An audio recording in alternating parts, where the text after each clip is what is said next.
Okay, this is Math 2, Unit 10, Notes for Section 8. I usually don't have you do this part on notes. I mean, if you don't have to scribble it out, but just know this is not a worksheet. So I'm going to write nice and big. I expect you to do the same. Note, so you know this is not a worksheet you're supposed to turn in. Okay, a toy car is traveling up an inclined plane. The graph shows the distance the car has traveled at t seconds. Use the graph to answer the questions. 1 second. So first off, before we do, can you guys figure out what you're counting by on the x-axis? 2. It's counting by 2. They're labeling every other number, but is it really 1, 2, 3, 4, just not labeled? How about going up? 4. They're labeling every 4, but are they counting by 2s? 2, 4, 6, 8. Okay, so go to your 1 at 1 second. Where's the 1? Right here. It's in between the 4 and 6, so would you say 5? Go over to 3 and do the same thing. 13 feet. I heard, what is it? 13 feet. 13. And then go over to 5 and 17. do the same. I need all of you guys doing that now. Everybody did it? 17, did I hear it? What, are we doing geometry and math? No. All right. Listening, guys. Stop the talking, please. Okay. So, what is the average rate of change from 1 second to 3 seconds? Make sure to include units. Average rate of change. I'm going to give you the formula. Is everybody ready? Okay. Average rate of change. No, they're not. Average rate of change is y2 minus y1 over x2 minus x1. Have we seen this before? Yeah, we did this last semester. What is this the formula for? Slope. Good job. So average rate of change is pretty much the same as the slope formula. Okay. What is the average rate of change from 1 to 3? I really need everybody listening. That means you're not distracted with your phones. Every time you're doing average rate of change problems, you're going to do that first. Yep. Or not double bubble. 2 ordered pairs. Now, the numbers they give you here from 1 second to 3 seconds, those are always going to represent our x values, whether it says it or not. So 1 blank, 3 blank. At 1 second, how far had it gone?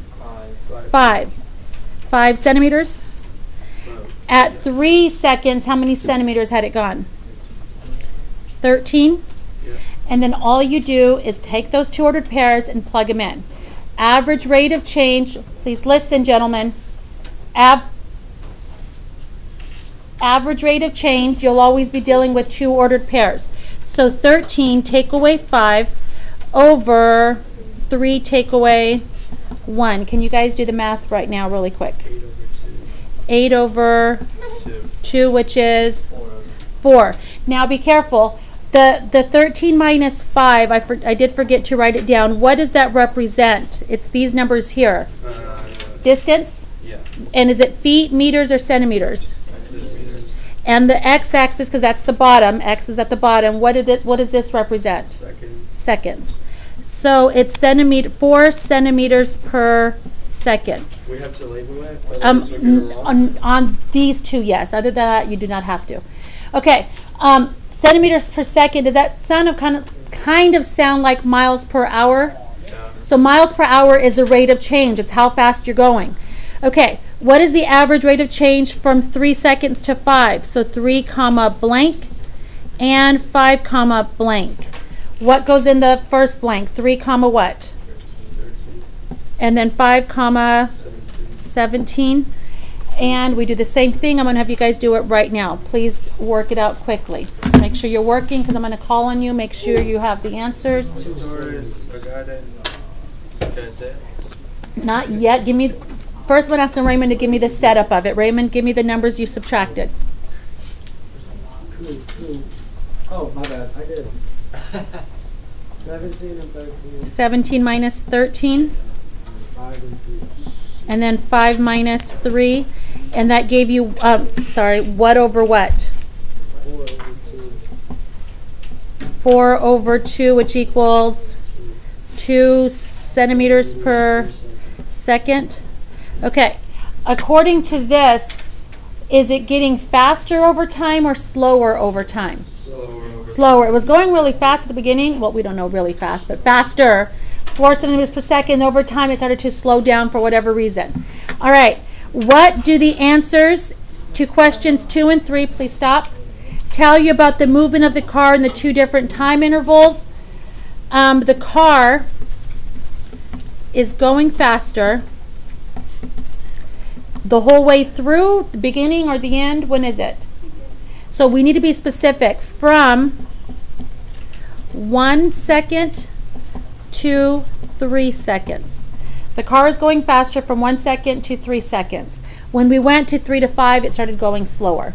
You don't have to write that. This is enough. You do have a question like this on the test where you have to describe the behavior, what's going on. Okay. Next ones. Any questions on 1, 2, 3, 4 before we move on? Okay. I am going to cross these 2 tables out. Yes. Only because you will not be given tables on the test or on today's assignment. So here's what we're doing. When we work with average rate of change, what did I say you're always going to have? 2 ordered pairs. Gentlemen, and you guys listening? Okay. They give us the x values, 1 comma blank and 3 comma blank. There's 2 functions they gave me here. Which one do I use for number 5A? The f function. Why? Because it tells us right there, use the f function. That's why we use function notation instead of y. Kids always ask, why do you use it instead of y? If we called them both y, then they'd look like the same equation. Please stop and listen. Okay, so we're going to come here to the f and plug 1 in. What's 1 squared? 1. Then we plug in 3. What's 3 squared? 9. And then you just do the minus stuff again and work it out. And I'm going to call on Kyle this time. Kyle, can you give me the numbers like Raymond did earlier? He said this minus minus. Can you give it to us here? 9, 1, hold on. 9 minus 1 over what? 3 minus 1. Does everybody agree with him? It's 4. Good. 9 minus 1 is 8 over, which equals 4. There's no centimeters per second because they didn't give us any units, so we're just going to put 4. All right. The next one is telling us to look at which function?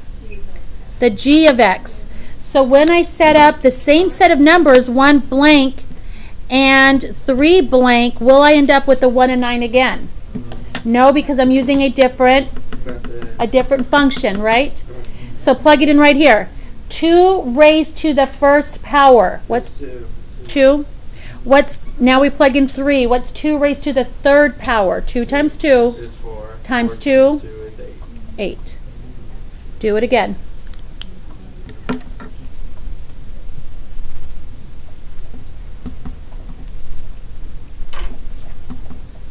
What do you end up with?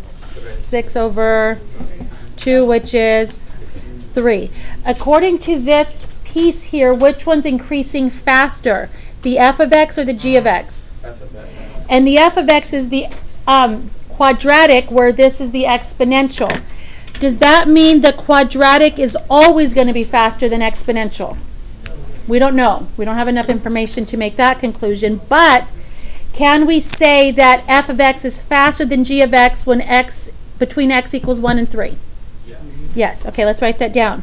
Remember, this is on the test, this explaining piece. You need to learn how to write it. F of x is increasing at a faster rate than g of x from x equals what? X equals 1 to x equals 3. If you don't put this part, you're going to get it wrong. Because when you just say f of x is increasing faster than g, it sounds like it's all the time, and we don't know yet if it's all the time. Okay. What if it's not? Then you're going to get it wrong. You're going to get dot points. Okay. 6a. Find the average rate. Now we're going back to the f function again. We're going back to the f function, but this time, what x values are we using? 3 and 5. So do your 3 blank and your 5 blank. You're plugging it into this one right here. So what's 3 squared? 20. Sorry, 9. Did I hear you guys say 9? And then 5 squared. 25. Go ahead and do your subtraction piece. Your y2 minus y1 over x2 minus x1.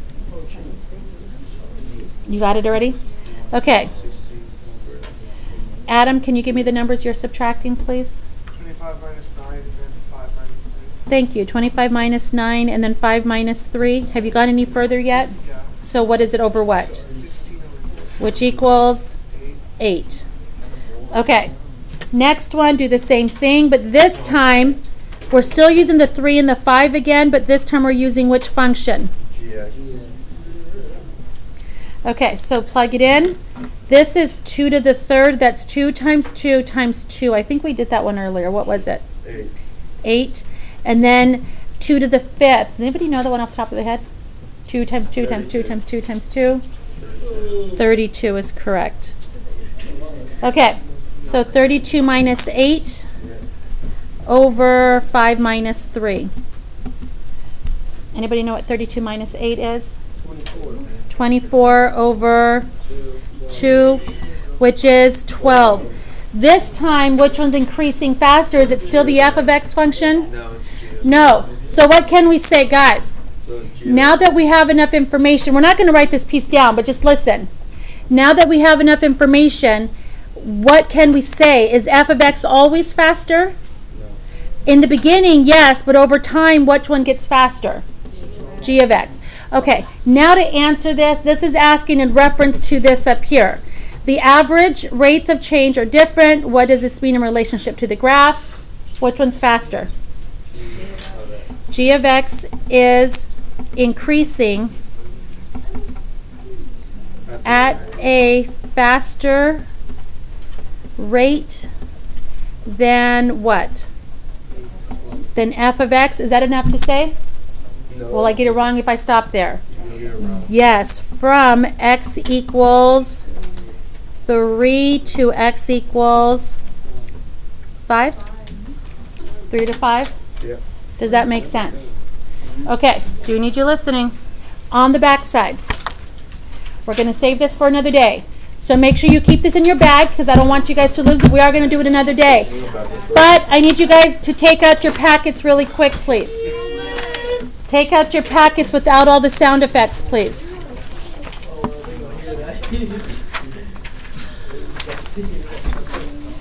Guys, quickly take out your packets. I want you to open up to worksheet 8.